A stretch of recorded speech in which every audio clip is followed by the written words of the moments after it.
Ƙungiyar ƙwallon ƙafa ta Real Madrid da ke gasar La Liga da ke ƙasar Sifaniya ta samu ta yin adadin kuɗi kimanin euro miliyan 70 a kan ɗan wasan tsakiyarta Eduardo Camavinga daga ƙungiyar ƙwallon ƙafa ta Newcastle United.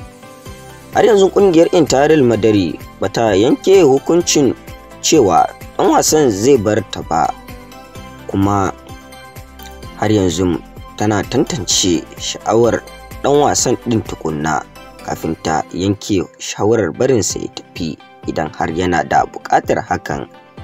Da alama ba za a kammala duk wani tattaunawa ba har sai lokacin bazara mai zuwa ya gabato, a cewar kafar yaɗa labarai ta Philips. Mai tsaron bayan ƙungiyar ƙwallon ƙafa ta Liverpool da kuma tawagar ƙasar Faransa Ibrahim Konate yanzu ba shi ne abinda ƙungiyar ƙwallon ƙafa ta Real Madrid ta sanya a gaba ba, inda ƙungiyar ta ƙasar Sifaniya ta fi son ɗaukan ɗan wasan baya Dayot Upamecano wanda suka ƙulla yarjejeniya da shi. A halin yanzu ɗan wasa Ibrahim Konate ya kasance babban abun harin ƙungiyar ƙwallon ƙafa ta PSG, kuma har yanzu yana da tayin tsawaita kwantaraginsa tare da ƙungiyar ƙwallon ƙafa ta Liverpool, a cewar kafar yaɗa labarai ta Football Market. Kada ku manta da batun danna mana subscribe a wannan YouTube channel din namu mai suna Sportline Hausa idan wannan shine kasancewar ku da mu a karo na farko domin samun sabbin shirye-shiryenmu da zaran mun daura. A nan kuma za ku ji cewar kungiyar ƙwallon kafa ta Manchester United ta shirya tsab domin murabus da barin dan wasa Jadon Sancho ya bar kungiyar ta Manchester United a kyauta a bazara,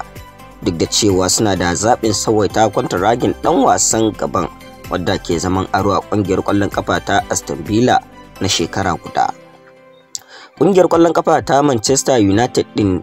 na da sha'awar rage asarar da suke yi a kan Sancho gaba ɗaya, maimakon haɗarin da za a yi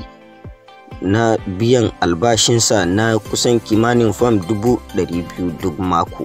Ƙungiyar Manchester United ta yanke shawararta na raba gari da shi domin ƙauracewa wannan. Mai horaswar ƙungiyar ƙwallon ƙafa ta Tottenham da ke gasar Premier wato Thomas Frank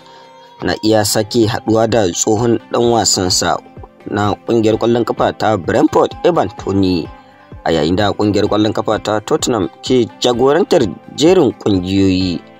da za su yi fafutukar ɗauko shi a matsayin aro daga ƙungiyar ƙwallon kafa ta Al Hilal da ke gasar Saudi Pro League da ke ƙasar Saudi Arabia. Kuma tuni dai mai horaswa Thomas Frank ya tattauna da ɗan wasa Ivan Toney domin auna sha'awarsa ta komawa gasar Premier gabanin gasar cin kofin duniya ta 2026. A cewar kafar yada labarai ta TimTalk, ƙungiyar ƙwallon ƙafa ta Liverpool na shirin tsawaita kwantaragin ɗan wasanta Dominic Szoboszlai, kuma tana shirya yarjejeniya da zai sanya ɗan wasan na tawagar ƙasar Hungary ya ci gaba da zama filin wasa na Anfield har zuwa 2030 ko 2031. Ɗan wasa Dominic Szoboszlai ya kasance mai ban sha'awa a kakar wasa ta bana, kuma kulob ɗin yana son ya bada kyautarsa tare da kwantiragin da ya dace a matsayin girmamawa da za a yi masa a cikin tawagar kungiyar ta Liverpool, a cewar ɗan jarida Nico Shira. Ɗan wasan gaba Erling Haaland yana a buɗe sosai don kuma kungiyar ƙwallon kafa ta Real Madrid. Tawagar ɗan wasa Erling Haaland su ma kwanan nan sun nuna cewar ɗan wasan yana da matukar son komawa buga kungiyar ƙwallon kafa ta Real Madrid wasa. Akwai jin cewa tauraron na tawagar ƙasar Norway yana son ya cika damarsa a matsayin tambarin. Haaland zai buƙaci barin kungiyar ƙwallon kafa ta Manchester City, a cewar kafar yada labarai ta Gold. A ƙarshe ƙungiyar ƙwallon ƙafa ta Arsenal ta ƙulla yarjejeniya da ɗan wasa Bukayo Saka na tsawaita kwantaraginsa, wadda zai zama albashinsa a shekara zai kai kusan euro miliyan 12,500,000.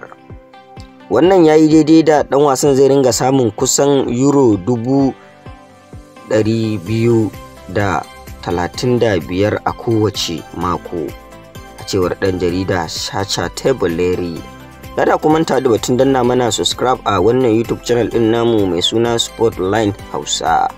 idan wannan shine kasancewarku da mu a karo na farko.